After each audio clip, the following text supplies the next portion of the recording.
I hate to pick on this book again, but it's one of the all-time classics when it comes to bad tab. And so I already did a video on one of the songs in the book, but today I wanted to try another one. So let's check out The Number of the Beast. All right, if you listen to the isolated guitar track of the actual album and watch them live, you'll see Dave playing right here.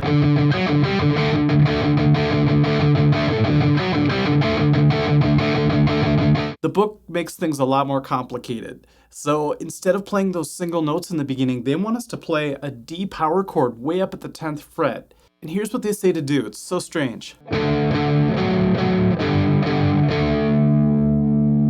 They don't say to palm mute, and they tell you to do alternate picking.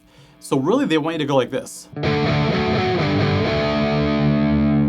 By the way, I always thought this intro sounded like When the Saints Go Marching In. Maybe they did that on purpose. Now, in the real version, you really just have to hold down the D power chord and do some palm muting and picking.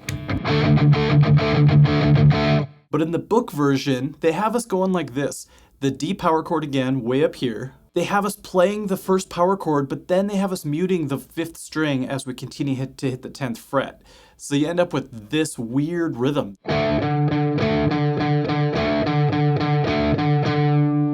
Now the actual version's pretty straightforward, even though I do count to 5. I don't know why, but the book wants to make this part way more prog than it is.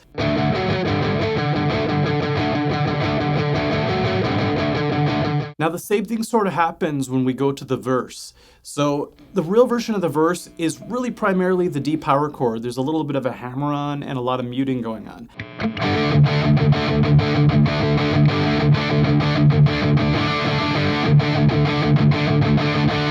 Then there's this really great lick. You just go from C to B to G with the pull-off.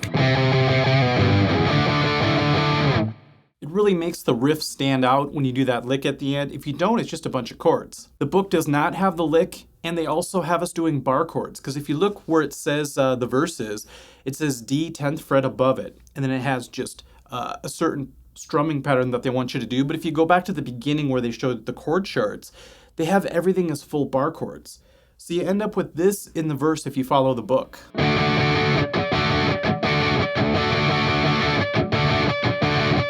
So the real version.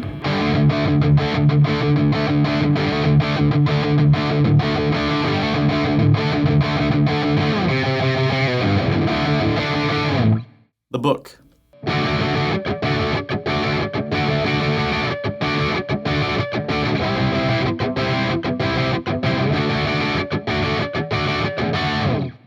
Okay, moving on.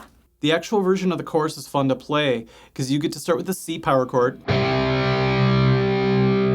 Now you get to do one of my favorite moves. I call this the 38 special move because of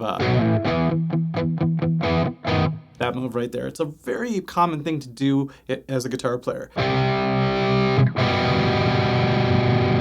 It's a smaller version of a G chord with a B as the bass note, but you just use 2 notes for it. Back to C5, then D.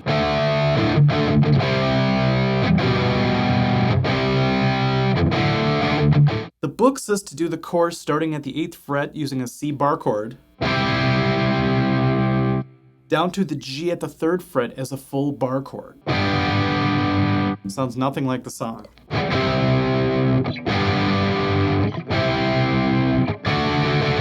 The next part is this great little break that they throw in there. It sounds like this.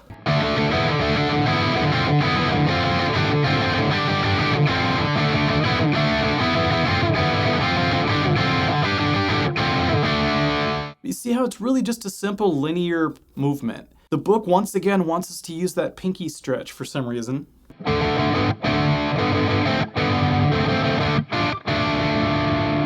I would have loved it if they would have attempted to transcribe the solo, but this book lacks almost all the solos. I think there is not one solo in this entire book. Probably for the better. You know, it might have screwed up a lot more guitar players trying to learn something that's transcribed this poorly on lead guitar. But so I only have one more part to show you today. After the first solo by Dave, we end up with this lick, which I really love. Connected by 2 power chords.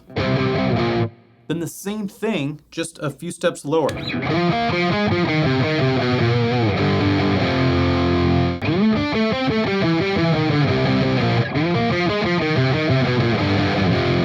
Very catchy. I love when the bass follows that. It sounds really great. Well, the book got close, but watch how bad the book butchers the end of the licks.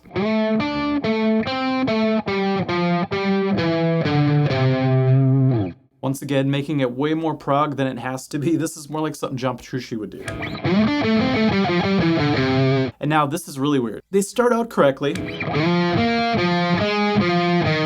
Then the end once again gets kind of messed up. This time they go to the 9th fret of the 6th string, come back to the 6th fret, and then for some reason they just suddenly go to the 8th fret, 6th fret, 4th fret. So whoever transcribed this was dead set on the last 3 notes being a whole step apart each. Bar chords. Every time I hear distorted bar chords that are like the full bar chord shapes like that, like the book wants us to play, I always think of the Kinks. So that's all I can hear every time I play the book version of Iron Maiden. One more time, I'll do the real version.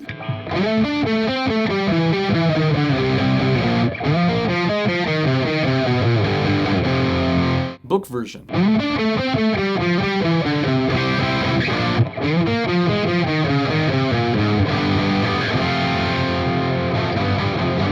So if you know an older guitar player who had to learn guitar from reading these tab books, can you do me a favor and just give them a hug? I think they deserve it. So once again, the original transcribers of this book took something that's already pretty difficult. I mean, it's not easy to play Maiden no matter what, and they made it even more difficult, which always breaks my heart. I always think of that poor beginner guitar player getting this book, real excited about it, opens it up, and just goes, I don't think I'm good enough to play Iron Maiden because I can't do these weird stretches. Okay, everyone, I hope that was fun. If you have any requests for any more bad tab, if you know of any books that are just terrible that I may have forgotten about, let me know in the comments, and we'll catch you at the next video. Thanks. Bye-bye.